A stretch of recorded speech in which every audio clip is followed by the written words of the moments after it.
बहुत ध्यान से सुनना, गूढ़ प्रसंग है। अगर इसे बैठा लिए तो माला माल हो जाओगे। जो नाम अपनी इच्छा से जपा जाता है, सत्संग सुन करके, शास्त्र स्वाध्याय करके, उस नाम को जपते जपते हम पर नाम की कृपा होती है, तब हमें सद्गुरुदेव की प्राप्ति होती है। और जब गुरु प्रदत्त नाम होता है, वो शबीज नाम होता है। गुरु के श्रीमुख से निकला हुआ जो नाम है, जब हम विधि पूर्वक गुरु आज्ञा में रह करके उस नाम का जप करते हैं, गुरु आज्ञा में रह करके, तब उसके अंदर नाम की शक्ति जागृत होती है।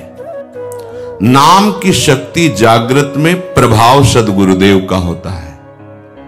ध्यान दीजिए, अगर आप स्वेच्छा से नाम जप कर रहे हैं,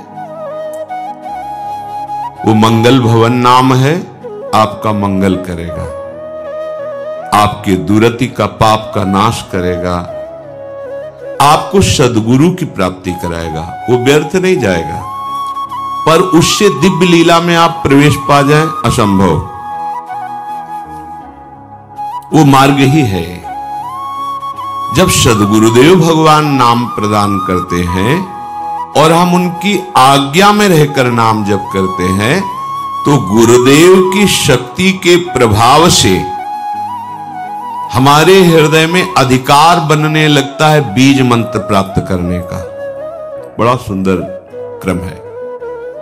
सद्गुरुदेव जब उसको देखते हैं कि ये इष्ट मंत्र का अधिकारी हो गया है, गुरु प्रदत्त नाम, सबीज नाम गुरु अनुशासन में जपते जपते, जब गुरुदेव की कृपा शक्ति से उसके स्थूल शरीर, ये पांचभौतिक, ये पवित्र, और सूक्ष्म शरीर, मन चित्त बुद्धि अंतःकरण पवित्र, और कारण शरीर स्वभाव का परिवर्तन, तब गुरुदेव उसे बीज मंत्र देते हैं। बीज मंत्र ये विशुद्ध भावदेह की प्राप्ति कराता है। बीज मंत्र के क्रम विकास से उसमें दिव्यता का प्रादुर्भाव होता है। क्रम विकास से आप कितना अधिक मंत्र में तन्मय हो रहे हैं, कितना अनुशासन से युक्त हैं, कितनी पवित्रता का निर्वाह कर रहे हैं, कितनी आपके अंदर एकाग्रता है, कितनी देर मंत्र में टिकते हैं, उसके अनुसार देह एवं मन की सारी मलिनता दूर हो जाती है और बीज मंत्र से सिद्ध स्वरूप का उदय होता है। उस उपासक के हृदय में भावदेह जिसे कहते हैं। मंत्र सिद्धि आचार्य परंपरा से है। आपको मंत्र सिद्ध करने की जरूरत नहीं है, सिद्ध मंत्र है। इस मंत्र में प्रियता, अधिक समय तक टिके रहना,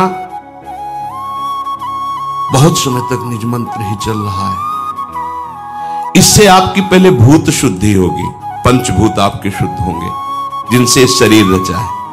फिर चित्त शुद्ध होगा, इसके बाद स्वभाव शुद्ध होगा आपका। वो स्वभाव ही जहां शुद्ध हुआ, तहां भावदेह का अनुभव होने लगेगा। बीज मंत्र से, निज मंत्र से उस समय किसी भी अभाव की स्मृति नहीं रहती। अभाव, न उसे मोक्ष चाहिए, न सिद्धियां, कोई अभाव नहीं। सोचो कैसी स्थिति। जिस समय स्वभाव शुद्ध हुआ, पहले भूत शुद्धि, चित्त शुद्धि, स्वभाव शुद्धि, अब जो भाव का प्रादुर्भाव हुआ, तो यहां कोई भी अभाव नहीं है। किसी भी तरह की कोई चाह, कोई कामना, कोई पद प्रतिष्ठा, कुछ नहीं। ये अवस्था यद्यपि सिद्धावस्था के अंतर्गत मानी जाती है, परंतु इस प्रेम मार्ग की इस अवस्था में माता के गर्भ से उत्पन्न मलिन देह से प्रवेश नहीं हो सकता। इस देह का राग जब तक है, इसमें जब तक अपनापन है, तब तक आपका निकुंज रस में, देखो कहा है, गुरु प्रदत्त नाम जप से मंत्र का अधिकार, मंत्र से समस्त भूतों की शुद्धि, स्वभाव तक की शुद्धि। अब भाव देह का प्रादुर्भाव, माता के गर्भ से उत्पन्न हुए देह से प्रवेश नहीं है, भाव देह से, गुरु प्रदत्त मंत्र से प्रकट हुआ जो देह है उससे। बनिता पुरुष भाव मिट जाए, सेवे ललितादिक के भाय, मानसी गढ़े चित्त, उसके चित्त में ही अनुभव होने लगता है अपने दिव्य देह का, चिदानंदमय देह का। फिर वो मानो राजमार्ग पे खड़ा हो गया, राजमार्ग जैसे बना हुआ जीटी रोड, अब आंख मूंद के दौड़ने पर भी गिरने की संभावना नहीं, अब संभावना खत्म, माया अब उसको स्पर्श भी नहीं कर सकती। भगवत भजन की ये माइक अशुद्धि को दूर करके दिव्य देह भाव देह की अभिव्यक्ति जब तक नहीं है तब तक लीला में प्रवेश नहीं होता, छिन छिन बिहरत संग ये अनुभव नहीं होता। अब भावदेह में जो सेवा होती है, जो सुमिरन होता है, जो भजन होता है, वो है भजन। तो इस भजन से उस भजन की प्राप्ति, भजन से भजन की मांग, ये होगा गुरु प्रदत्त मार्ग से ही, ऐसे नहीं हो सकता। विधि मार्ग की नियमबद्धता इस उपासना में दृढ़ करेगी। ये चैतन्य मंत्र अंदर जाकर के आपकी भावना को सार्थक करता चला जाएगा। उपासक के भाव देह के विकास के साथ साथ उसके सामने उसके आराध्य देव का ज्योतिर्मय धाम, आराध्य देव की गूढ़ रस रीति प्रकाशित होने लगती है। ध्यान दीजिए, पर ये जान लेना चाहिए कि ये बात उसी के लिए है जो गुरु प्रदत्त बीज मंत्र का अनुष्ठान कर रहा है, निरंतर अनुशासन में रह करके। ये मंत्र वाच्य वाचक अभेद स्थिति पैदा कर देता है, अर्थात ये निज मंत्र ही नवनिवृत्त निकुंज विलासी युगल सरकार और उनकी आंतरिक प्रीति, मन मन की रुचि जानी, ये सामर्थ्य प्रदान करता है। गुरु प्रदत्त बीज मंत्र जब पवित्र साधक के हृदय रूपी खेत में पड़ता है तो इष्ट रूपी फसल तैयार हो जाती है। इसी बीज से वृक्ष का प्रादुर्भाव होता है, निकुंज का। गुरु प्रदत्त मंत्र में प्राणों से भी अधिक जिसे प्यार है वही इसको प्राप्त कर पाता है। इस बीज मंत्र से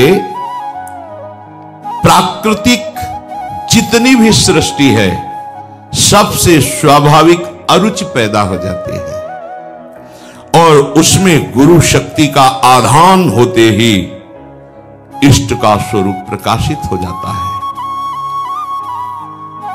नाम नामी जैसे अभेद है वैसे ही मंत्र और निकुंज अभेद है। इस उपासना की विशेषता यही है, गुरु अनुशासन में रहकर उपासना करना। ज्योतिर्मय धाम, ज्योतिर्मय रूप, ज्योतिर्मय लीला, अब ये भजन का प्रभाव प्रकाशित हुआ। वो उपासक भले दिखाई देता है शरीर में है, पर वो शरीर में रहते हुए भी शरीर में नहीं रहता। वो अपने ज्योतिर्मय धाम में धामी श्यामा श्याम की नित्य सेवा में अपने भाव देश से रहता है। शरीर छूटे या बना रहे इससे कोई फर्क नहीं पड़ता। शरीर रहते ही वो इस अवस्था को प्राप्त हो जाता है। ये प्रेम की चरम अवस्था है।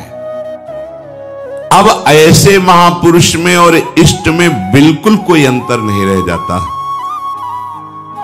विगलित होकर के एक ही भूत हो जाता है। अब वो रस स्वरूप हो जाता है। जो उपासक उपासना की इस सोपान स्थिति पर होता है वो रस स्वरूप, रसमय हरिवंश, परम परमाक्षर, वो नाम के प्रभाव से स्वयं नाम का फल उसके हृदय में जो प्रकाशित हुआ तो वो फल स्वरूप ही हो गया, रस स्वरूप, रसमय हो गया। ये प्रेम की महाअद्वैत स्थिति है। प्रेम की इस अवस्था में जो स्थायी भाव स्वरूप प्राप्त हुआ, अब वो नित्य लीला का अधिकारी हो गया। देखने का ही नहीं, सम्मिलित होने का अधिकारी